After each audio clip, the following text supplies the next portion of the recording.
ያለ ክርስቲያኖች ይቻለም ጣይም የላትም እውነት ለመናገር ያለ ክርስቶስ እኛ ራሳችን ህይወታችን ምንም አይነት ጣይም ሊኖረው አይችልም። ትውልድ የሚተርፈው በቤተ ክርስቲያን ነው፣ በሌላ በማንም አይደለም። በዓለም አሁን በጣም ብዙ የሚያጠፉ ነገሮች አሉ። ዲያብሎስ የሚለቃቸው በጣም ብዙ ጎርፎች አሉ ዓለምን ያጥለቀለቋት። ከነዚያ መትረፍ የሚቻለው በቤተ ክርስቲያን በኩል ከሆነ ብቻ ነው። ምክንያቱም በአፉ የገባችለትን ርግብ እንኳን መዋጥ አልቻለም ነበር ይላል። እባብ መርዛማው በዛ ውስጥ በነበረ ጊዜ ማንንም እንደነደፈ አልተጻፈም። ኃጢአተኛ ከነበረ ጻድቅ ሆኖ ነው የሚኖረው በቤተክርስቲያን ውስጥ ሲኖር። እንግዲህ በቤተክርስቲያን ውስጥ ሲኖር ነው ያልኳችሁ። ከቤተክርስቲያን ከወጣ የራሱ ጉዳይ ነው የሚሆነው። በቤተክርስቲያን ውስጥ መኖር ማለት በቅጥሩ ውስጥ መኖር ማለት ብቻ እንዳይደለ ደግሞ ሊገባችሁ ይገባል። በኖህም ዘመን ምንድናት ትለኝ እንደሆነ መድኃኒት ናት ይላል። ይሄ ዛሬም የህይወት በር ነው። ክርስቶስንም የገዛ ፍጥረቶቹ ሳቁበት ተሳለቁበት። የገዛ ልጆቹ የተባሉ ሐዋርያት እንዲሁም የገዛ ፍጥረቶቹ ፀሐይ፣ ጨረቃና ከዋክብት ብርሃናቸውን በመንሳት እርቃኑን የሰወሩለት ብለን የምንጠራው ኢየሱስ ክርስቶስ ማለት ነው። የማንንም ህይወት መሮ እንዳይቀር ክርስቲያኖች ማጣፈጥ ግድ ይላል። የተራበ ቢኖር አብልተው፣ የታመመ ቢኖር ፈውሰው፣ የተሰደደ ቢኖር አጽናንተው ወደ ሀገሩ መልሰው፣ ያዘነ ቢኖር አረጋግተው ማለት ነው። ክርስቲያኖች የሰዎችን ተስፋ የመቀጠልና የማስረዘም ግዴታ አለ። ስለዚህ በአለት ላይ የተገነባች ይቺ የጥበበኛ ሰው ቤት ማናት? ቤተክርስቲያን ናት ማለት። ክርስቶስ ከሞተ በኋላ ግን ሁላችንም ባጋንንት ላይ ስልጣን አገኘ። አድባር የተባሉ አብርሃም፣ ይስሐቅ፣ ያዕቆብ ናቸው። እነሱም ሁሉ በውስጡ አካታ መያዝ የቻለች ቤተክርስቲያን ዳዊት፣ ሰሎሞን፣ አሮን፣ ሙሴ፣ ሌሎችም ታላላቅ አባቶች ተራሮች ተብለው ተጠርተዋል። ተራሮችን እስኪሸፍን ድረስ ቅርንጫፎቿ ምድር ሞላት የተባለችው ያቺ ቤተክርስቲያን ናት። እንግዲህ ተመልከቱ። በስመ አብ ወወልድ ወመንፈስ ቅዱስ አሐዱ አምላክ። ሀዩ ከመመላእክት ሕይወተ ልቡና ሀብተ ወልድና ይደረግላችሁ። በያላችሁበት የእግዚአብሔር ቤተሰቦች እንደምንሰነበታችሁ።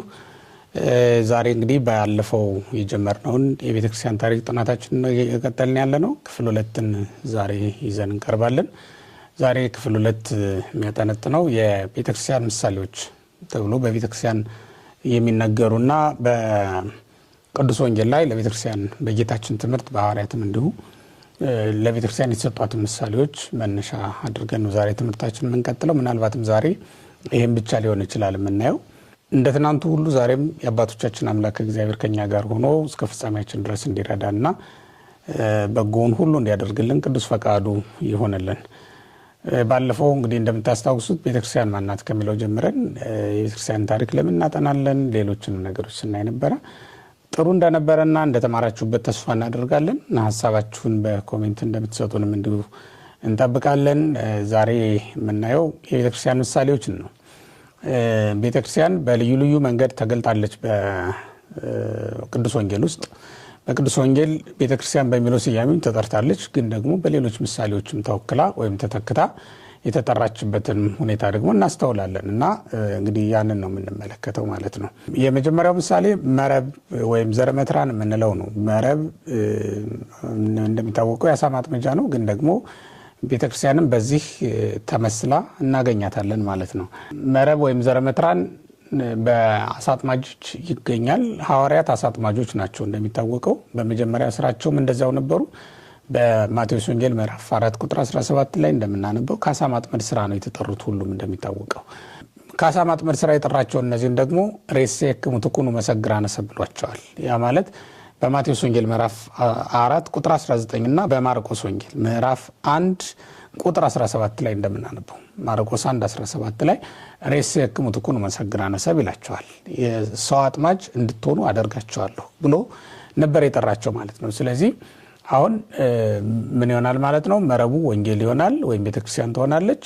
እንዲሁም አሳዎቹ ደግሞ ምእመናን ይሆናሉ ማለት ነው። በዚህ መሰረት እንግዲህ ቤተክርስቲያን ይህን ሁሉ ሰብስባ ያዘች መረብ ትሆናለች ማለት ነው። ይህን ሁሉንም አንድ አድርጋ ሰብስባ ያዘች ናት። ወንጌልም በዚህ ትመሰላለች። በእርግጥ ቤተክርስቲያን ብለን ስንናገር ህጓ ወንጌል ነውና ወንጌል ተብላ ልትጠራም ትችላለች። ትምህርተ ክርስቶስ ናት ወንጌል። ቤተክርስቲያን ደግሞ አካለ ክርስቶስ ናት ማለት ነው። ስለዚህ ዘረመትራን ወይም ደግሞ መረብ ብለን እንጠራት እንችላለን። ሁለተኛው ደግሞ መርከብ የሚለው ነው። መርከብም እንደሚታወቀው ሐዋርያት በመጀመሪያ የነበራቸው ሀብት መርከብ ነው። ከዛ አምላካችን መድኃኒታችን ኢየሱስ ክርስቶስም ያስተማረበት የመጀመሪያው ስፍራ መርከብ ነው። እንግዲህ በየብስ ላይ ያስተምር ነበር። ከዛ ቀጥሎ በባህር ላይ ማስተማር ሲጀምር ያስተማረው መርከብ ላይ ሆኖ ነው።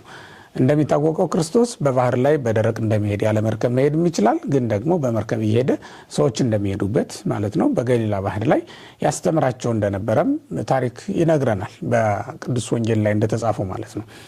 ይሄ መርከብ የቤተክርስቲያን ምሳሌ ሆኗል። በቀደመው ዘመን እንደምታውቁት ትውልድ የተረፈው በመርከብ ነው። በኖህ ዘመን በኦሪት ዘፍጥረት ምዕራፍ 6 ላይ ታሪኩን እንደምናነበው እግዚአብሔር ትውልድ ይድን ዘንድ መርከብ ስራ ብሎ ነው ግበር ታቦተ በዘትድህን ነው የሚለው። አንተና ቤተሰቦች የምትድኑበትን መርከብ ስራ ብሎ ለኖህ ያሳየው ትልቁ ጥበብ መርከብ ነው የነበረው። ያችም መርከብ የቤተክርስቲያን ምሳሌ ሆና በብዙ መንገድ በብዙ ሊቃውንት ዘንድ ተተርጉማ ትገኛለች። ለዚህም ነው እንደውም ቅዱስ ያሬድ ምን ይላል? በጣም በግርማ አገላለጽ ነው የገለጻት። አመኖህ ይእቲ መድኃኒት እንተ ኮነት አንቀጸ ሕይወት ቤተክርስቲያን ቅድስት ይላታል። በኖህም ዘመን ምንድናት ትለኝ እንደሆነ መድኃኒት ናት ይላል። ዛሬም የሕይወት በር ናት ይላል። ማናት እሷ? ቤተክርስቲያን ናት ብሎ ነው ሊቁ ቅዱስ ያሬድ የሚተረጉማት ማለት ነው ያችን መርከብ እና በኖህ ዘመን አንቀጸ ሕይወት የተባለችው ወይም ደግሞ ትውልድ እንዲተርፍ ምክንያት የሆነችው ያች መርከብ ምንድናት? ቤተክርስቲያን ናት። ለኖህ ያሳየው ያ ትልቁ ጥበብ ቤተክርስቲያን ነበር ማለት ነው። ምክንያቱም ኖህ የክርስቶስ ምሳሌ ነው። በኋላ እንደምታስታውሱት በኦሪት ዘፍጥረት ምዕራፍ 9 ላይ የምናነበው ኖህ ከተከለው ወይን የተነሳ ሰከረ አይደለም የሚለው። ይሄ እኮ ክርስቶስ ነው ሰክሮ ልብሱን እስኪጥል ድረስ። ያ ማለት ያ ወይን የሰው ልጆች ፍቅር ነው ይሉታል አባቶቻችን ሲተረጉሙት። ሰክሮ የተኛው እና ራቁቱን የተገኘው ኖህ ደግሞ ክርስቶስ ነው። በሰው ፍቅር ምክንያት ስለ ሰው ፍቅር ብሎ በመስቀል ላይ ራቁቱን የታየው እሱ ብቻ ነው። ስለ ሰው ብሎ ስለ ፍቅር ብሎ የታየ ራቁቱን የተገኘ አንድ ክርስቶስ ብቻ ነው። ያውም ደግሞ ልጁ የገዛ ልጁ የሳቀበት ኖህ ከአባቶች መካከል በጣም የተለየ የሚያደርገው ይሄ ነው። የገዛ ልጁ የሳቀበት ስለሆነ ማለት ነው። የገዛ ልጁ ራቁቱን እርቃኑን አይቶ ሳቀበት አይደለም የሚለው። ክርስቶስንም የገዛ ፍጥረቶቹ ሳቁበት፣ ተሳለቁበት። አይሁድ ይስቁበት ይሳለቁበት እንደነበረ በቅዱስ ወንጌል ላይ ተጽፎ ስለምናነብ ማለት ነው። የገዛ ልጆቹ እርቃኑን የሸፈኑለትም ኖህ ነው። የገዛ ልጁ ሳቀበት ብንልም የገዛ ልጆቹ ደግሞ እርቃኑን ሸፍነውለታል። ይህም ማለት ወገኖቼ የገዛ ልጆቹ የተባሉ ሐዋርያት እንዲሁም የገዛ ፍጥረቶቹ ፀሐይ፣ ጨረቃና ከዋክብት ብርሃናቸውን በመንሳት እርቃኑን የሰወሩለት ብለን የምንጠራው ኢየሱስ ክርስቶስ ማለት ነው። ይሄ ኢየሱስ ክርስቶስ በኖህ የተመሰለው እሱ ነው። ኖህ እንግዲህ ክርስቶስን ይመስላል ማለት ነው። ለኖህ ያሳየው በኖህ ዘመን የተሰራችው ያቺ መርከብ ደግሞ የቤተክርስቲያን በኋላ ክርስቶስ ሰው ሆኖ የሰራትና ስለሷም እርቃኑን የጣልላት ወይም ደግሞ እርቃኑን ሆኖ የታየላት በፍቅሯም የሰከረላት የክርስቶስ መርከብ ቤተክርስቲያን ናት። ለምንድን ነው እንዴ የተባለችው ከተባለ በኖህ ዘመን ያ ትውልድ ሄዳነውና በሕይወት መትረፍ መኖር የተቻለው በኖህ መርከብ ምክንያት ነው። እንዲያውም በዚያ ዘመን የነበረው ምድርን ያጥለቀለቃት ውሃም ወደ ውስጡ ያልገባባትና ያ ውሃም ያንን ፍጥረት እንዳያገኘው ምክንያት የሆነችው ያቺው መርከብ ናት አይደል እንዴ? በዚህም ዘመን ትውልድ የሚተርፈው በቤተክርስቲያን ነው፣ በሌላ በማንም አይደለም። በዓለም አሁን በጣም ብዙ የሚያጠፉ ነገሮች አሉ። ዲያብሎስ የሚለቃቸው በጣም ብዙ ጎርፎች አሉ ዓለምን ያጥለቀለቋት። ከነዚያ መትረፍ የሚቻለው በቤተክርስቲያን በኩል ከሆነ ብቻ ነው። ምክንያቱም እግዚአብሔር ትውልድን የሚያተርፈው ሊያተርፍባት ሊያሻግርባት ያዘጋጃት መርከብ ቤተክርስቲያን ስለሆነች ነው። እንደዚያ የምንለው። እንዲያውም ታስታውሱ ከሆነ በማቴዎስ ወንጌል ምዕራፍ 8 ላይ ስንመለከት በመርከብ ላይ በነበረ ጊዜ ራሱ ባለቤቱ መድኃኒታችን ኢየሱስ ክርስቶስ ማዕበል ሞገድ ተነስቶ ነበር አይደል? እንዲያውም እስከ ሰው ይደፍኖ ለሐመር ነው የሚለው ማዕበለ ባህር።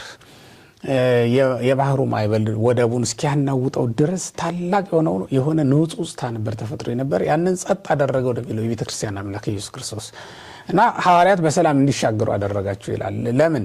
በቤተ ክርስቲያን በኩል ነው ሌላውንም ትውልድ ሊያሻግረው የሚችለው። ማዕበል ሞገድም እንኳን ቢነሳ የሚያናውጥ ማዕበል ሞገድ እንኳን ቢነሳ ጸጥ ሊያደርግልን የሚቻለው በዚያች መርከብ ውስጥ ላሉት ነፍሳት ብቻ ነው ማለት ነው። በዚያች መርከብ ውስጥ ላሉት ነፍሳት ማዕበል ወጀብ ይነሳባቸዋል። ሌላው ከዚያ ውጭ ነው። ማዕበል ወጀብ እንደተነሳበት አልተጻፈልንም እዚህ መጽሐፍ ላይ የተቀመጠውን የተጻፈውን ማዕበል ወጀብ ግን ጸጥ ሊያደርገው የሚችለው የመርከቢቱ ባለቤት እዚህ ውስጥ አለ ማለት ነው። እንግዲህ ያቺ መርከብ እንስሳትንም አራዊትንም ሰብስባ ያዘች ናት። ሰውንም አብራ አድርጋ ያዘች ናት እንደምታውቁት። እና ወደ ኖህ መርከብ በገቡ ጊዜ ደግሞ እነዚያ ሁሉ እንስሳትና አራዊት ግብራቸውን ትተው ነው። ይሄ ማለት የክፋት ስራቸውን በጠቅላላ ትተው ነው የገቡት። ተመልከቱ፣ ዘንዶ በአፉ የገባችለትን ርግብ እንኳን መዋጥ አልቻለም ነበር ይላል። እባብ መርዛማው በዛ ውስጥ በነበረ ጊዜ ማንንም እንደነደፈ አልተጻፈም። እንግዲህ ይሄ ማለት በቤተክርስቲያን ውስጥ ሲኖር ማንኛውም ሰው ሌባ ከነበረ የሚመጸውት፣ ዘማዊ ከነበረ ድንግል፣ ኃጢአተኛ ከነበረ ጻድቅ ሆኖ ነው የሚኖረው በቤተክርስቲያን ውስጥ ሲኖር። እንግዲህ በቤተክርስቲያን ውስጥ ሲኖር ነው ያልኳችሁ። ከቤተክርስቲያን ከወጣ የራሱ ጉዳይ ነው የሚሆነው። በቤተክርስቲያን ውስጥ መኖር ማለት በቅጥሩ ውስጥ መኖር ማለት ብቻ እንዳይደለ ደግሞ ሊገባችሁ ይገባል። ምክንያቱም ቅድም ባለፈው መግቢያችን ላይ ያልነውን ታስታውሳላችሁ ብዬ ተስፋ ስለማደርግ ነው። ቤተክርስቲያን ስንል ስንት ትርጉም ነው የሰጠናት? 3 ትርጉም ነው አይደል የሰጠናት? ይሄን 3 ትርጉም ይዛ በተቀመጠችው ቤተክርስቲያን ነው አሁን እየተነጋገርን ያለ ነውና በዚህ ቤተክርስቲያን ውስጥ ያለ ማንኛውም ሰው አሁን አግብቶ ቤቱ ቢኖር ማነኩሴም ሆኖ ቢኖር ሌላም ሆኖ ቢኖር በቤተክርስቲያን ውስጥ ነው የሚኖረው። ምክንያቱም የቤተክርስቲያን አካል ሆኖ ማንንም ከቤተክርስቲያን የተለየ አይደለም። ሁላችንም ተለያይተን በየቤታችን ብንገባም ቅሉ በቤተክርስቲያን ቋንቋ ግን ማንም ከማን የተለየ አይደለም። እጅ ለብቻው ስራ ለመስራት ወደዚህ ፈቀቅ ቢል ከህዋሳት የተለየ አይደለም። እግር ለብቻው ወደዚህ ቢዘረጋ ወደፊት ቢዘረጋ ማንም ከማን የተለየ አይደለም። ከአይን ከአፍንጫ ከጆሮ ከሌሎቹ የራቁ አይደሉም ማለት ነው። እነዚህ ሁሉ መፍቀዳቸውን የሚፈጽሙት በአንድ ላይ ስለሆነ ነው። አንድ ላይ ይኖራሉ፣ አንድ ቤት ውስጥ ይኖራሉ። እኛም በመጨረሻ በአንድ በክርስቶስ መንግስት እስክንኖር ድረስ ነው እንዲህ ለየብቻ ተለያይተን ልንኖር እንችላለን፣ ግን የተለየን አይደለንም። ምክንያቱም ራሱ ኢየሱስ ክርስቶስ በዮሐንስ ወንጌል ምዕራፍ 17 ላይ ከመ ይኩኑ አሐደ ብነ ከማነ ነው የሚለው። ሁሉም በእኛ አንድ ይሆኑ ዘንድ ብሎ ነው የጸለየልን። ስለዚህ በእግዚአብሔር ተጋጥመን አንድ ቅዱስ የሆነ ሕያው ቤተ መቅደስ ሆነናልና ማንም ከማን የተለየ አይደለም ማለት ነው። እና በዚህ እንግዲህ እዛ ውስጥ ስንኖር በቤተክርስቲያን ውስጥ ስንኖር ግብራችንን ታስተውናለች፣ የግድ ነው። ምክንያቱም እዛ ስጋውና ደሙ እንቀበላለን፣ እዚያ ንስሐ እንቀበላለን፣ እዚያ የንስሐ ትምህርት እንማራለን፣ እዚያ ክርስቶስ ይገስጸናል፣ ይመክረናል። የሚመክረው ክርስቶስ፣ የሚገስጸው ክርስቶስ፣ ፈሪሳውያንን ሰዱቃውያንን የገሰጸው ክርስቶስ፣ ሐዋርያትን ያስተማረው ክርስቶስ እዚያ አለ። ለሐዋርያት ስጋውን ደሙን የሰጠው ክርስቶስ እዚያ አለ። እሱን አግኝቶ አለመለወጥ አይቻልም በእውነቱ። ይሁዳም እንኳን ከአይሁድ ጋር መዋል ከጀመረ በኋላ ነው አይደል ግብሩ የተለወጠው። እዚህ እኮ ሲመጣ ደቀ መዝሙር ነው፣ እዚያ ሲሄድ ነው ግብሩ የሚለየው ማለት ነው። ስለዚህ ማንም ቢሆን ከቤተክርስቲያን ካልወጣ እንደ ቤተክርስቲያን እንደ ክርስቶስ የመኖር ኃይል አለው ማለት ነው። እንደ ቤተክርስቲያን ነው የሚኖረው እና በኖህ መርከብ ውስጥ እነዚህ እንስሳቱ፣ አራዊቱ እነዚያ ሁሉ ግብራቸውን ትተው ነው የነበሩ። ማንም ተናዳፊ፣ ማንም መርዛማ አልነበረም እዛ ውስጥ። ይሄ ነው እንግዲህ ቤተክርስቲያንን የኖህ መርከብ እንድትባል ያደረጋት አንዱ ምክንያት ይሄ ነው። ዛሬም የምንሻገርባት በመሆኗና የምንጠልልባት የጥፋት ውሃ እንኳን ቢመጣ መጠለያችን ቤተክርስቲያናችን ናት ማለት ነው። ያ ማለት በስጋ ብንታመም ሂደን የምንፈወስበት ጠበል በቤተክርስቲያን አለ። በነፍሳችንም ኃጢአት በዝቶብን ጸንቶብን ሸክም ቢከብድብን የምናቀልባት ቤተክርስቲያናችን ናት። ንስሐ ገብተን ነፍሳችን የምንፈውስባት ማለት ነው ቤተክርስቲያናችን ናት። እንግዲህ ቤተክርስቲያን ተመልከቱ። አጋንንት ክስ ላጸኑበት ወይም የክስ ፋይሉን አዘጋጅቶ ለክስ ላዘጋጁ ሰው ይግባኝ ሰሚ አምላክ ያለባት ቦታ ናት ማለት ነው። ከጠላቶቼ አድነኝ ብሎ ከባላጋራው ከዲያብሎስ ያድነው ዘንድ የሚማጸንባት ስፍራ ቤተክርስቲያን ናት። እግዚአብሔርም ፈርዶ በባላጋራው በዲያብሎስ ላይ ፈርዶ አንዲትን ነፍስ ማዳን የሚችለው በዚህ ቤተክርስቲያን ነው። ስለዚህ ቤተክርስቲያን ለአንዳንዶቻችን ፍርድ ቤት ናት፣ ለአንዳንዶቻችን ደግሞ ሐኪም ቤት ናት ማለት ነው። ፍርድ ቤት የምትሆነው እኛንና ዲያብሎስን የሚገላግልባት ከባላጋራችን ከከሳሻችን ከዲያብሎስ እኛን የሚያድንባትና ከዘላለም እስራት እኛን ነፃ የሚያወጣባት ስፍራ ስለሆነች ነው። እውነተኛ ፍርድ ፈርዶ ክርስቶስ እግዚአብሔር ቅን ፍርድ ፈርዶ በኃጢአት ለተያዘች ነፍስ ከኃጢአት እስራት ነፃ አውጥቶ እኛን የሚያድንባት ስለሆነች ፍርድ ቤት እንላታለን። እንዲሁም ደግሞ የሕክምና ስፍራ ወይም ደግሞ ሐኪም ቤት እንላታለን። ምክንያቱም ታመን ብንመጣ በነፍሳችን በንስሐ መድኃኒትነት የሚያድነን በዚቹ በቤተክርስቲያን ስለሆነ ማለት ነው። እና ቤተክርስቲያናችን ፍርድ የምናገኝባት እንዲሁም ደግሞ ፈውስ የምንቀበልባት ቦታ ሆና ታገለግለናለች። እና ጠቅለል ስናደርገው መርከብ ብለን ጠርተናታል። ይሄ ሁለተኛው ምሳሌ ነው ማለት ነው። ሌላው ሶስተኛው ምሳሌ ጨው ተብላ የተጠራችበት ነው። ይሄ በማቴዎስ ወንጌል ምዕራፍ 5 ከቁጥር 13 ላይ ስንመለከት የምድር ጨው ብሎ የጠራቸው ሐዋርያትን ነው። ሐዋርያት ናቸው። ቤተክርስቲያን ማለት ሐዋርያት ናቸው፣ ወይም ሐዋርያት ያሉባት ህብረት ናት ቤተክርስቲያን ተብላ የምትጠራው እንጂ ከሐዋርያት የተለየች አይደለችም። ስለዚህ ጨው ተብላ ትጠራለች። ጨው ማለት በቁሙ ጨው አይደለም፣ አብነት ማለት ነው። ሲተረጎም በቋንቋ አብነት መሆን ማለት ነው። እንግዲህ ጨው ማጣፈጫ አይደለም፣ በራሱ ምግብ አይደለም። እንደምታውቁት ምግብ ነው የሚያጣፍጠው። ምእመናንም እንደዛው ናቸው። ጸጋ የሚሰጥ ክርስቶስ ነው። ግን ደግሞ አብነት ሆነ ወደ ክርስቶስ የሚያቀርቡ ምእመናን ናቸው። ማንኛውም ክርስቲያን ለማንኛውም ሰው ወደ ክርስቶስ መቅረብ ምክንያት ሆኖ ማገልገል ይችላል። ያ ማለት ኢየሱስ ክርስቶስ ራሱ የበጎች በር እኔ ነኝ ብሏል አይደል እንዴ? በር ሆነን እኛ ራሱ ወደ እውነተኛው በር ማምጣት ግን እንችላለን ማለት ነው።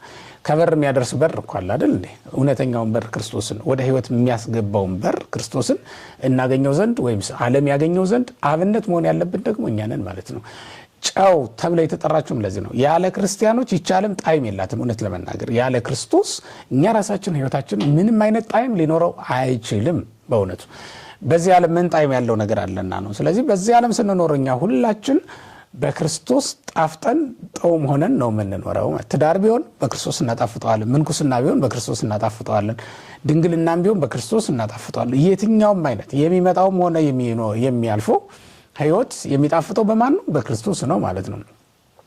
ክርስቲያኖች ደግሞ ክርስቶሳውያን ናቸውና እያንዳንዳቸው እንደ ክርስቶስ የሌላውን ዓለም ሊያጣፍጡ ግድ ነው። የሌላውን ኑሮ ማጣፈጥ ግድ ነው ማለት ነው። የማንንም ህይወት መሮ እንዳይቀር ክርስቲያኖች ማጣፈጥ ግድ ይላል። የተራበ ቢኖር አብልተው፣ የታመመ ቢኖር ፈውሰው፣ የተሰደደ ቢኖር አጽናንተው ወደ ሀገሩ መልሰው፣ ያዘነ ቢኖር አረጋግተው ማለት ነው።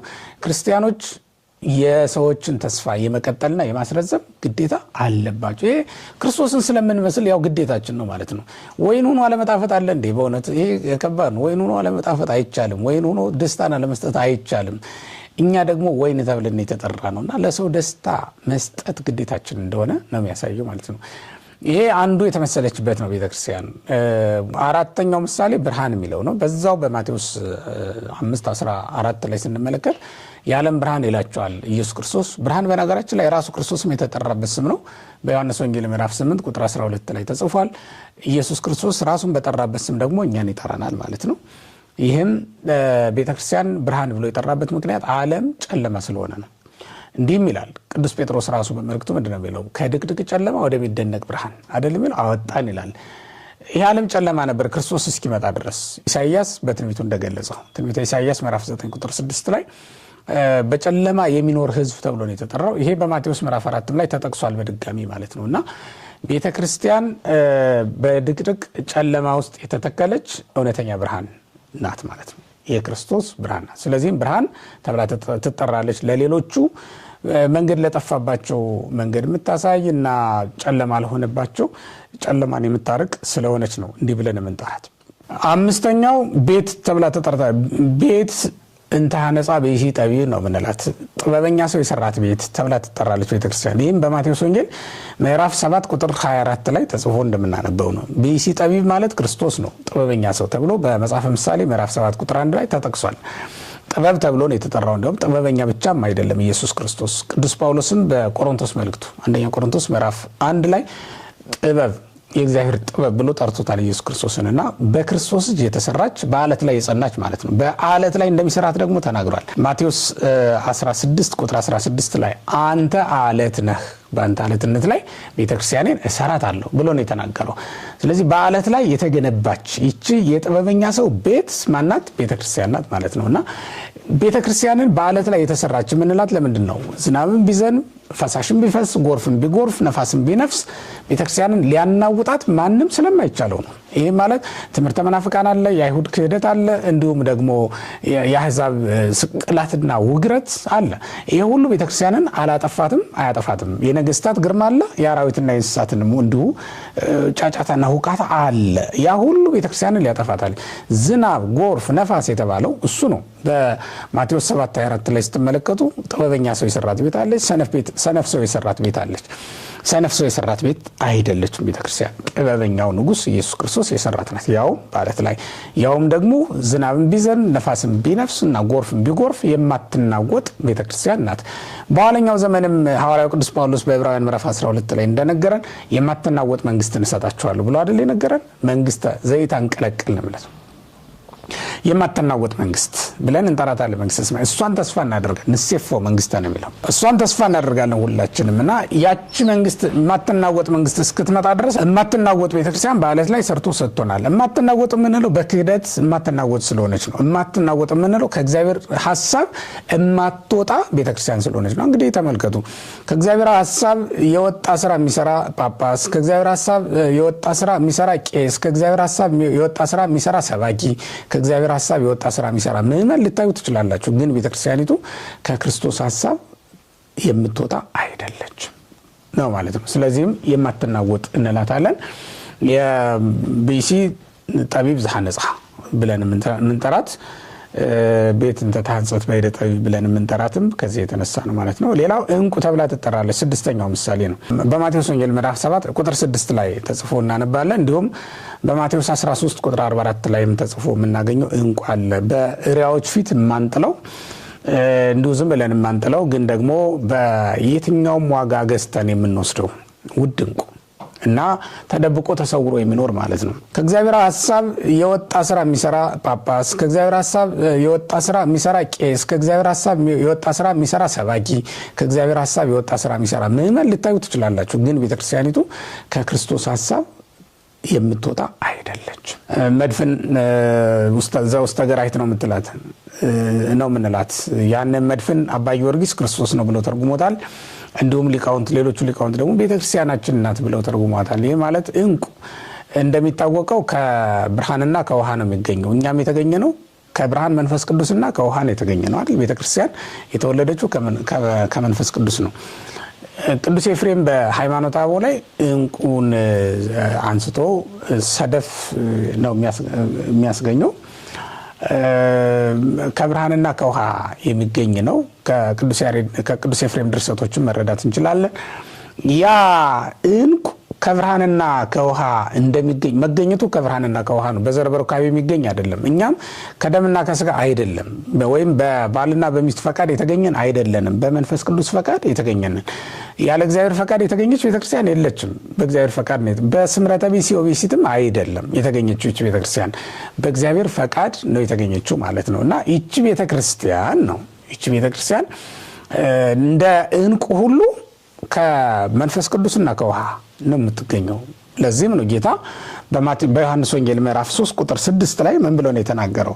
ከውሃና ከመንፈስ ካልተወለዳችሁ አይደለም የሚለው፣ ከመንፈስ ቅዱስና ከውሃ ነው የተወለድነው። ያ ማለት ይህች ቤተክርስቲያን ከውሃና ከመንፈስ ቅዱስ ተወልዳ የመጣች ናት ማለት ነው። ስለዚህ ምን ትሆናለች?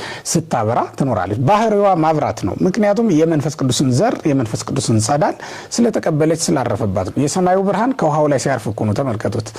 ምንድነው የሚለው? የቅዱስ ኤፍሬምን ድርሳን የሚተረጉሙ ሊቃውንት ሃይማኖተ አበው ማለት ነው። እሱን ሲተረጉሙ ምን ብለውታል? ማይበር ሞገዱ ባህሩን ክፍት ያደርገዋል። ውሃው ጎድጓዳ ድንጋይ ላይ አቁሮ ይቀራል። እዛ ያቆረ ውሃ ላይ የሰማዩ ብርሃን ያርፍበታል ማለት ነው። ያ ብርሃን ሲያርፍበት ነው እንግዲህ መልሶ እንደገና ውሃው ግጥም ሲል በላዩ ላይ ይሆንበታል። ዕንቁ ይጸነሳል ወይም ይገኛል ማለት ነው። ከዚያ ነው የሚገኘው። ስለዚህ ማብራት ነው ልማዱ። ጨለማ እንትን አይለውም፣ አይመሳሰለውም። በምን ጨለማ ሊያገኘውና በጥቁረት ሊታይበት በፍጹም አይችልም። ዕንቁ ለጨለማ ነገር ምሳሌ ሊሆን አይችልም ማለት ነው። ሁልጊዜ ብርሃን የማይለየው ስለሆነ ከወርቅም ይበልጣል። በነገራችን ላይ ከወርቅ የሚለየው በምንድን ነው? የማይዝግ ስለሆነ ነው፣ የማይበላሽ ስለሆነ ነው። እና እንዲሁም ጥበበኛ ሰው ከከውር ወደ ከውር አግብቶ በእሳት ፈትኖ አቅልጦ ምን ብሎ እየለየው አይደለም ካፈር። ይሄ ካፈር የተሰራም ስላልሆነ በመጀመሪያም ሕጸጽ የሌለበት ነው ማለት ነው። ቤተክርስቲያንም እንደዛው ናት። ከመጀመሪያው ጀምሮ ክርስቶስ ሲሰራት ንጽሕት አድርጎ ነው የሰራት። ንጽሕትና ያለ እድፈት የሆነች ርኩሰት የሌለባት የፊት መጨማደድም የሌለባት ተብላ አይደል የተነገረላት በሐዋርያት ስብከት። ይህች ቤተክርስቲያን እንዲህ የሆነች ነውር የሌለባት ናት። ሰሎሞን በመኃልየ ምዕራፍ 4 ቁጥር 12 ላይ ሁለንተናሽ ውብ ነው ነውርም የለብሽም ብሎ የሚገልጣት እኮ ይህች ቤተክርስቲያን ነው። ምንም ነውር የማይገኝላትና ያልተገኘባት፣ በመጀመሪያም ያልተገኘባት የክርስቶስ ሙሽራ ናት ይህች ቤተክርስቲያን። ስለዚህ ምን እንላታለን? ዕንቁ ብለን እንጠራታለን ማለት ነው። በዕንቁ ምን መስላት ከዚህ የተነሳ ነው። እና ይችን ደግሞ እንዴት መጠበቅ እንዳለብን በማቴዎስ 7:6 ላይ የተቀመጠው የተደዩ ባህሪክሙ ቅድመ አህረው፣ በእሪያዎች ፊት ዕንቋችሁን አትጣሉ ብለው ነው የነገሩን። ቤተክርስቲያናችን በማንም ፊት የማንጥላት ዕንቁ እንደሆነች ነው የምንረዳው ማለት ነው። እንግዲህ ተመልከቱ፣ በእሪያዎች ፊት አትጣሉ ነው እንጂ የተባልነው በእሪያዎች ፊት ይዛችሁ አትታዩ ግን አልተባልንም። ቤተክርስቲያንን በእሪያዎች ፊት ይዘናት ልንታይ እንችላለን ግን አንጠላትም ማለት ነው። በዚያ መልኩ ነው እንግዲህ ልንተረጉመው የምንችለው። ስድስተኛው መልካም ዘር ተብላ ተመስላለች እቺ ቤተክርስቲያን። በማቴዎስ 13 ቁጥር 25 ላይ ነው መልካም ዘር ተብላ ተመስላ የምናገኛት ቤተክርስቲያን። ይቺ መልካም ዘር አንድ ትጉህ ገበሬ መጥቶ በምድር ላይ የዘራት ነበረች ነው የሚለው መጽሐፉ እንደሚነግረን። ዘራትና ሄደ። በኋላ ግን ሰዎቹ ተኙ፣ ሰጧቸው ሄደ። ያችን እርሻ እንዲጠብቁ የተሰጣቸው የተፈቀደላቸው ሰዎች ተኙ፣ ትተዋት። ስለተኙ ነው እንግዲህ ስለተኙ ባለቤቱ ምን አላቸው? ባለቤቱ ደቀ መዛሙርቱ ምን አላቸው? ሰዎቹ በመተኛታቸው ምክንያት ጠላት መጥቶ እንክርዳድ ዘራባት ነው የሚለው። ባለቤቱ ዘራት በምድር ላይ ከዘራት በኋላ ለቤተሰቦቹ ሰጣት። ሰዎቹ ሲተኙ ግን ጠላት መጣና እንክርዳድ ዘራባት ማለት ነው።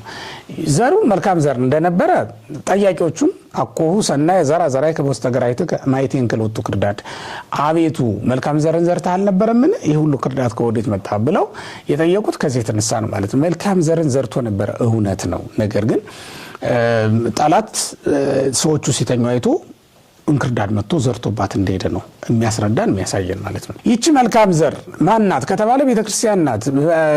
ክርስቶስ በምድር ላይ መልካሟን ቤተክርስቲያን ነው ሰርቶ ሄደው። ከዛስ ጠላት መጣና በመካከል ሌላ ነገር አስገብቶ ሄደ። ያ ማለት ክፉ ትምህርት፣ እንክርዳድ የሆነ ትምህርት አምጥቶ አስገብቶ ሄደ ማለት ነው።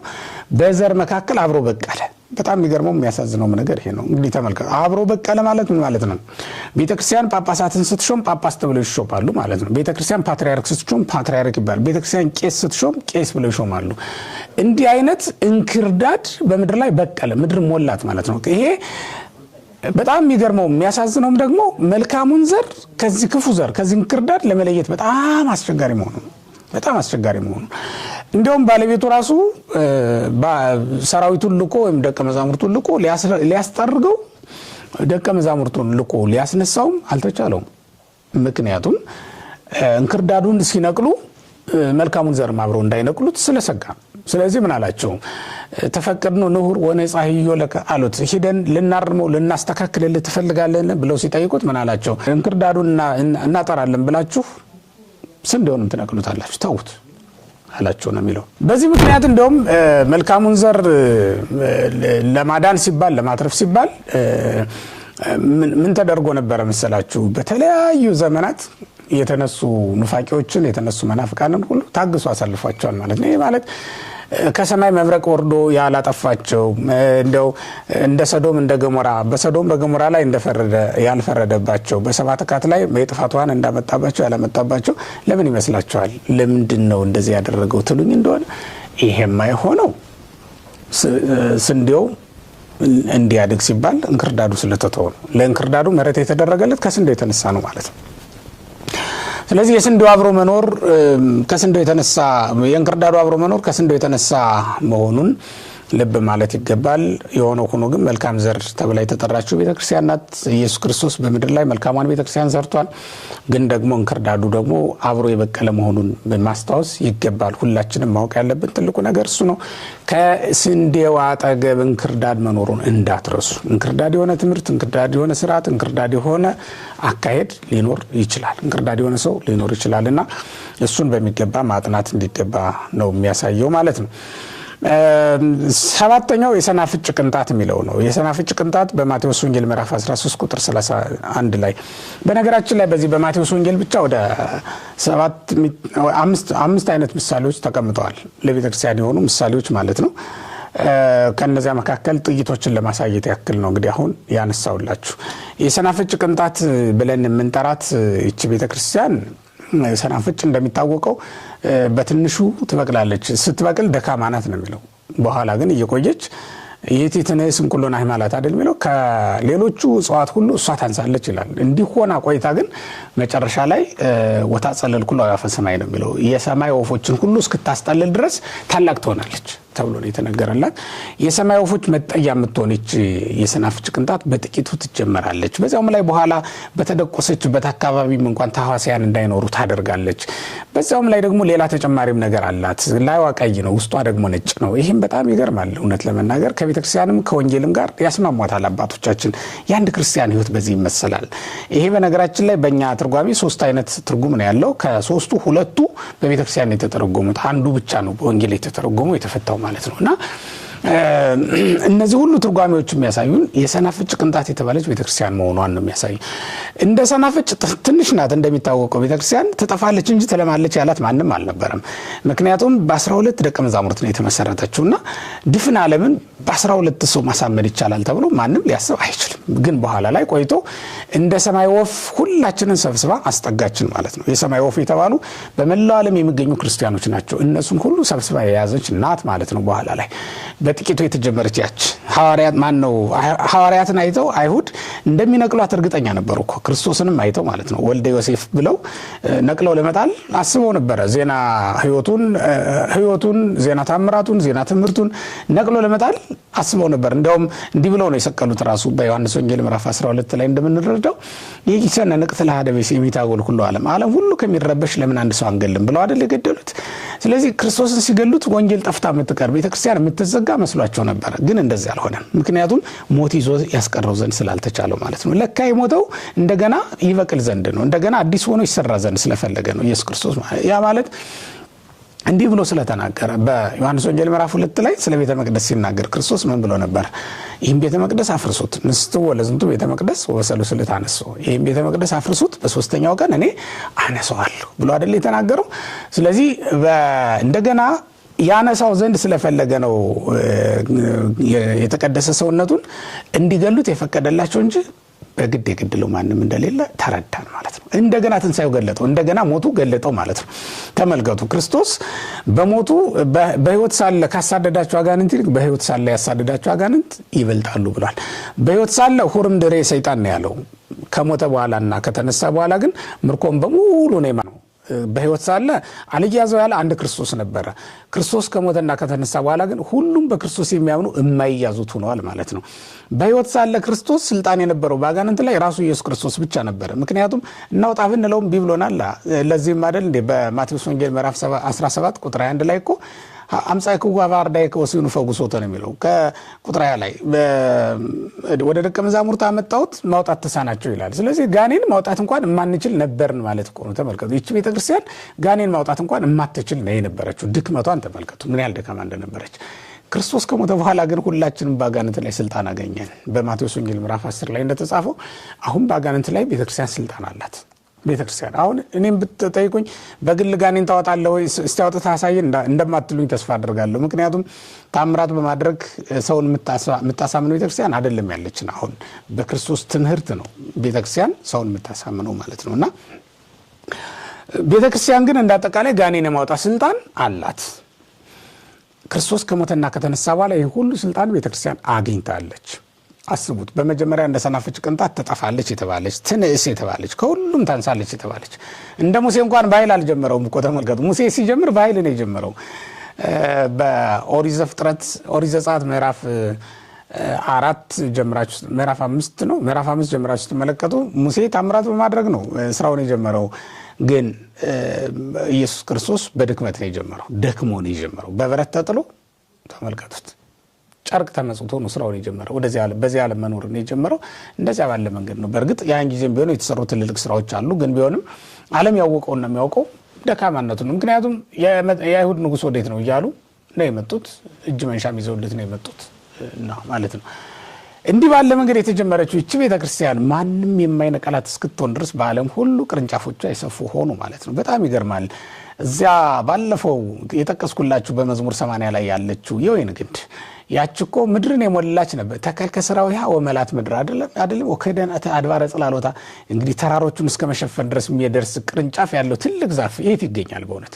እሷ ግን ቤተክርስቲያን አድባር የተባሉ አብርሃም፣ ይስሐቅ፣ ያዕቆብ ናቸው። እነሱም ሁሉ በውስጡ አካታ መያዝ የቻለች ቤተክርስቲያን ዳዊት፣ ሰሎሞን፣ አሮን፣ ሙሴ፣ ሌሎችም ታላላቅ አባቶች ተራሮች ተብለው ተጠርተዋል። ተራሮችን እስኪሸፍን ድረስ ቅርንጫፎቿ ምድር ሞላት የተባለችው ያቺ ቤተክርስቲያን ናት። እንግዲህ ተመልከቱ። ይህችን ቤተክርስቲያን ሁሉን የሸፈነችውን ቤተክርስቲያን ዛሬ በምድር ላይ የምናያት የሰናፍጭ ቅንጣት ተብላ ነበር መጀመሪያ ላይ የምትጠራው ማለት። በዚያውም ላይ ሰናፍጭ በተደቆሰበት አካባቢ ታህዋሳያን አይኖሩም ይላል። ዝንብ እና ሌሎች አስቀያሚ ነገሮች፣ ቆሻሻ ለቃቃሚ ነገሮች ሰናፍጭ በተደቆሰችበት አካባቢ የሉም፣ አይገኙም። ቤተክርስቲያንን በተሰራችበት አካባቢ ልክ እንደዛው ነው። ወንጌል በተነገረበት ቤተክርስቲያን በተተከለችበት አካባቢ ልክ እንደዛው ነው። ማንም ዝር አይልም ማለት። ያ ማለት ትምህርተ መናፍቃን እና ሌሎችም ነገሮች ሊኖሩ አይችሉም ማለት ነው። በዚህ አካባቢ ላይ ምንም ነገር እንደማይኖር ነው የሚያሳየው ማለት ነው። ስለዚህ ወገኖች በትክክልም ቤተክርስቲያን የሰናፍጭ ቅንጣት አይደለችም ትላላችሁ? የሰናፍጭ ቅንጣት ናት። ትንሽ የነበረች በኋላ ግን ሁሉን በልጣ ሁሉን አስጠልላ የኖረች ታላቅ ቅርንጫፍ ያላት ናት። በተደቆሰችበት ቦታ ሁሉን ያጠፋች እና ለሚበሏት ለሚመገቧት ደግሞ ጤና የሆነች ሰናፍጭ ጤና ነው እኮ አይደል እንዴ? ቤተክርስቲያንም ልክ እንደዛው ናት። ለሁሉም ሰው ጤና ናት። በክርስቶስ ለሚያምኑ ሁሉ ጤናን የሚያገኙባት ስጋውን ደሙን ተመግበው በነፍስም በስጋም ሕያዋን የሚሆኑባት ቤተክርስቲያን ናት። ስለዚህ ምን እንላታለን? የሰናፍጭ ቅንጣት ብለን እንጠራታለን ማለት ነው ቤተክርስቲያናችን። ወደ ሌላው ልለፍ። 8ኛው ምሳሌ እርሾ ተብላ ተጠርታለች። እርሾ አሁን በእርሾ እንዴት ትመስላታለህ እንዳትል ክርስቶስ ነው የመሰላት። በማቴዎስ ወንጌል ምዕራፍ 13 ቁጥር 33 ላይ ስትመለከቱ እንግዲህ ቅድም 5 ምሳሌዎች አሉ ብያቸዋለሁ። ከዛ መካከል ነው እንግዲህ እኔ ከዛ መካከል 4ቱን ነው እየነገርኳቸው ያለሁት። 5ኛውን በእንቁ የሚለው ላይ ስለጨመርኩት ነው እኔ።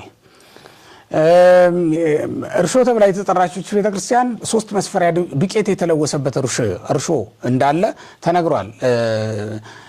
ብሁ ዘነሳት ቤሲት ተብሎ አንዲት ሴት ያዘችው እርሾ ብሁ እንለዋለን በግዕዙ እርሾ። እዛ ላይ ያለ እንግዲህ ተወስዳለች 3 መስፈሪያ ዱቄት ትለውስበታለች ተብሎ ነው የተጠቀሰው። እንግዲህ ይሄ እርሾ የተባለው አንድ ምእመን ነው ወይም አንዲት ቤተክርስቲያን ናች። እርሾ ተብላ የተጠራች 3 መስፈሪያ የተባለው ደግሞ በአብ በወልድ በመንፈስ ቅዱስ መጠመቁን ነው። ያንን 3ቱን መስፈሪያ ዱቄት አንድ የሚያደርገው ደግሞ ያው አንዱ እርሾ አይደል የሚያመጸው እና በትክክል እንዲቦካ የሚያደርገው አንዱ እርሾ ነው። ቤተክርስቲያንም ወይም አንድ ምእመን በሶስት መንገድ ጸጋውን ይቀበለዋል። በወጣኒነት፣ በማይከላዊነትና በፍጹምነት ማለት ነው። እነዚህ 3 መስፈሪያ የተባሉት እኮ ቅድም በሶስቱ ስም መጠመቃችንን የነገርኳችሁ በአብ በወልድ በመንፈስ ቅዱስ ስም። በ3 ስም አይደለ የተጠመቅነው? በ3ቱ ስም ነው የምንጠመቀው። በ3ቱ አካላት በአንድ እግዚአብሔር ስም ነው የምንጠመቀው ማለት ነው። ከዛ በተጨማሪ 3ቱ መስፈሪያ ዱቄት ምን ተብሎ ነው የተጠቀሰው? ወጣኒነት፣ ማይከላዊነትና ፍጹምነት ተብሎ ይጠራል ማለት ነው። ይሄ ምእመናን ሁሉ የሚኖሩበትና የሚያልፉበት ህይወት ነው። ወጣኒነት፣ ማይከላዊነትና ፍጹምነት የሚባለው ማለት ነው። በእነዚህ እያለፈ ነው እንግዲህ አንድ ምእመን ስራ ሊሰራ የሚችለው ማለት ነው። በእነዚህ እያለፈ አንድ ምእመን ስራ ሊሰራ ይችላል። በወጣኒነት፣ በማይከላዊነት፣ በፍጹምነት እያለፈ ይሰራል። ወይም በሌላ መንገድ እንግዲህ በዚህ ዓለም በገነትና በመንግስተ ሰማያት መኖራችንንም ሊያሳይ የሚችል ነው። 3ቱ መስፈሪያ እርሾ የተባለችው ደግሞ ምእመን ናት ወይም ደግሞ ቤተክርስቲያን ናት ማለት ነው። ያንን 3ቱን መስፈሪያ ዱቄት ሁሉ የተቀበለች ይቺ ቤተክርስቲያን ናት። ይህም ማለት ሕገ ልቡናን፣ ሕገ ወንጌልን፣ ሕገ ኦሪትን አንድ አድርጋ የተቀበለች በክርስቶስ ፈጻሚነት የፈጸመች ይቺ ቤተክርስቲያን ናት ማለት ነው። 3ቱን መስፈሪያ ዱቄት የተቀበለች ያቦካች ያች እርሾ ቤተክርስቲያን ናት። 3ቱ መስፈሪያ ዱቄት ደግሞ ሕገ ልቡና፣ ሕገ ኦሪትና ሕገ ወንጌል ናቸው። እነዚህን 3ቱን ሁሉ የተቀበለችና በክርስቶስ ፈጻሚነት ፈጽማ የጸደቀች ቤተክርስቲያን ናት ያለችን ማለት ነው። በዚህ ምክንያት እርሾ ብለን እንጠራታለን ማለት ነው። ሌሎችም አሉ እንግዲህ 3ቱ ስንል ነፍስ፣ ስጋ፣ መንፈስ ወይም ደግሞ ነፍስና ስጋ ደመ ነፍስ ብለን የምንጠራቸው ማለት ነው። አንድ ምእመን እነዚህ 3 ነገሮች አሉት። ነፍስም አለው፣ ስጋም አለው፣ ደመ ነፍስም አለው ማለት ነው። እነዚህን 3ቱን ሁሉ አንድ አድርጎ ይሄ 3ቱ መስፈሪያ ዱቄት እርሾ አንድ አድርጎ ያዋህደዋል ብለን ነው አይደል የጠራ ነው። ያዋህደዋል፣ ያስማማዋል፣ ያወከዋል። አንድ ምእመንም እነዚህን 3ቱን አንድ አድርጎ ያስማማቸዋል። በወንጌል ነው የምናስታርቃቸው በነገራችን ላይ እንጂ እነዚህ 3ቱም የተጣሉ ናቸው። እርስ በርስ የሚስማሙ አይደሉም። አብረው ይኖራሉ እንጂ አብረው የሚኖሩ ወይም የሚስማሙ ነገሮች ግን አይደሉም። ፈቃዳቸው ይሄ የራሳቸው ነው፣ የሶስቱም ማለት ነው። የስጋችንም የነፍሳችንም የደመ ነፍሳችንም ፈቃድ ልዩ ልዩ ነው ማለት ነው። እና እንዲህ ልዩ ልዩ የሆኑትን አንድ አድርጋ አስማምታ ያዘች ቤተ ክርስቲያን ናት። እና እንዲሁም ወንጌል ናት። ልታስታርቅልን ልታስማማልን የምትችለው ሕገ ወንጌል ናት ማለት ነው። በዚህ ምክንያት ምን እንላታለን? ይችን ሕግ ወይም ይችን ቤተክርስቲያን እርሾ ብለን እንጠራታለን ማለት ነው። ይህን በማቴዎስ 13:33 ላይ ስትመለከቱ የምታገኙት ነው ማለት ነው። ሌላው የእግዚአብሔር መንግስት ተብላም ተጠርታለች። የእግዚአብሔር መንግስት ናት ቤተክርስቲያን። ይህ እንኳን ሌላ ስሟ ነው። በእውነቱ የእግዚአብሔር መንግስት በምድር ላይ ያለችው በዛች ቤተክርስቲያን በቤተክርስቲያን ውስጥ ነው የእግዚአብሔር መንግስት የሚገለጠው። ያ ማለት በደብረ ታቦር የገለጠው ብርሃነ መለኮት፣ በአንቀጸ ብፁዓን ተራራ ላይ የተገለጠው መምህርነቱ፣ በጌርጌሴኖንና በሌሎችም ስፍራዎች ላይ የተገለጠው ታምራቱ የሚነገርባት ዛሬም እና ክርስቶስ በስጋነት በደምነት የሚሰጥባት አብ መንፈስ ቅዱስን በጸጋነት ለምእመናን የሚሰጡባት ይህች ስፍራ ቤተክርስቲያን ናት። ያን ጊዜ ዮሐንስ አብ ከሰማይ ሆኖ ሲመሰክር ድምፅ የሰማባትና በዮርዳኖስ ወልድም የተጠመቀ ጊዜ እንዲሁም መንፈስ ቅዱስ የወረደባት ያች ስፍራ ራሷ ቤተክርስቲያን ናት። ምክንያቱም የመጠመቂያ ስፍራው እዛው አለ፣ ኢየሱስ ክርስቶስም እዛው አለ፣ የቤተክርስቲያኒቱ ራስ ነው። እንዲሁም መንፈስ ቅዱስም ይወርዳል፣ አብም ድምፁን ያሰማል በዚያ ቦታ ማለት ነው። ስለዚህ የእግዚአብሔር መንግስት በምድር ላይ ተብላ ትጠራለች ቤተክርስቲያናችን ማለት ነው። የመጨረሻውና 9ኛው የሰርግ ቤት ነው። የማቴዎስ ወንጌል ምዕራፍ 22 ቁጥር 1 ላይ ስንመለከት ቤተክርስቲያን የሰርግ ቤት ተብላ ትጠራለች። የሰርግ ቤት ያልናት ለምንድን ነው? ምእመናን ከክርስቶስ ጋር የሚዋሃዱባት የሚስማሙባት ስለሆነች ነው። ሰርግ ቤት ላይ ሙሽሪትና ሙሽራው አይደል የሚዋሃዱት። ስለዚህ ቤተክርስቲያንም ምእመናን ከክርስቶስ ውጭ ሆነው ይመጣሉ፣ እዚህ ሲደርሱ ደግሞ ከክርስቶስ ጋር ተዋህደው ይመለሳሉ ማለት ነው። በቃል ኪዳን በክርስትና በልጅነት አንድ ሆነው ከክርስቶስ ጋር ተዋህደው ነው የሚመለሱት ማለት ነው። በዚህ ምክንያት ቤተክርስቲያን የሰርግ ቤት ናት። ያውም ደግሞ ቅዱስ ቁርባንን የምንቀበልባት የንጉሱ ሰርግ ድግስ ቅዱስ ቁርባን ነው። የንጉሱ ሰርግ ላይ ደግሞ የሚዋሃዱት ምእመንና ክርስቶስ ናቸው። እንዲሁም የንጉሱ የሰርግ አዳራሽ ተብላ የምትጠራው ይህች ቤተክርስቲያን ናት። እንግዲህ ልብ በሉ። ልብስ አዳፋ እንኳን ቢመጣ የሰርግ ልብስ አለበስክምና ውጣ ተብሎ የማይባረርባት ይልቁንም የሰርግ ልብስ የለኝምና ልብሴን አንጹልኝ ቢል ልብሳቸውን የሚያጥቡ ብፁዓን ናቸው ይላልና ብላ ልብሱን አጥባ የሰርጉ እድምተኛ እንዲሆን የምታደርገው ይህች ቤተክርስቲያን ናት ማለት ነው። እና በዚህች ቤተክርስቲያን ሁላችንም ከክርስቶስ ጋር የምንዋሃድባት በመሆናችን ምክንያት ምን እንላታለን? የሰርግ ቤት እንላታለን። ከብካብ ንጹህ እመቤታችንንም የሰርግ ቤት እንላታለን። ያ ደግሞ ራሱን የቻለ በነገረ ማርያም ሊተረጎም የሚችል ትርጉም ያለው ነው። ዛሬ ግን ስለ ቤተክርስቲያን ስለሆነ ያነሳ ነው። የቤተክርስቲያን ምሳሌዎች እነዚህን የመሳሰሉ አሉ ሌሎችም። ሆኖም ግን በቅዱስ ወንጌል ውስጥ ቤተክርስቲያን በምን ስም ተጠርታ ነበር የሚለውን አብረን ማጥናት ስላለብን ነው። የቤተክርስቲያን ታሪክ ስናጠና ቤተክርስቲያን የተጠራችበትን ስያሜ አስቀድመን ማወቅ ስለሚጠበቅብን ነው ይሄንን ያነሳ ነው። ለዛሬ እንግዲህ እነዚህን ካየን ይበቃናል። ሰዓታችንም እየሄደ ስለሆነ በሚቀጥለው የቤተክርስቲያን ታሪክ እንግዲህ ቀጣይ ደግሞ ከቤተልሔም ዋሻ ጀምረን የምንቀጥልና የምናጠና ነው የሚሆነው። እስከዚህ ሰዓት ድረስ የጠበቀን ያስተማረን እግዚአብሔር ስሙ የተመሰገነ ይሁን። ስላዳመጣችሁኝና እንዲሁም ይህን መልእክት ስለምትከታተሉ ለማይደርሳቸውም ሸር እያደረጋችሁ ስለምታስተላልፉ እጅግ አድርጌ ነው የማመሰግናችሁ በጉባኤ ቤታችን ስም። ጉባኤ ቤቱን መደገፍ ለምትፈልጉም እዚህ ስር የጉባኤ ቤቱ አድራሻ ተቀምጦላችኋል። የንግድ ባንክም የሌሎችም ባንኮች አካውንት ተቀምጧል። እሱን በመጠቀም ጉባኤ ቤቱን መርዳት ደቀ መዛሙርቱን መደገፍ ትችላላችሁ። በተጨማሪም ጉባኤ ኤክሌሲያ እና ይሄም አዲሱ ዩቲዩብ ቻናላችን ነው አባ መላክ ቲዩብ ማለት ነው ለህዝቡ እንድታስተዋውቁልንና እናንተም እንድትወዳጁ አደራ እንላለን። እግዚአብሔር ይስጥልኝ።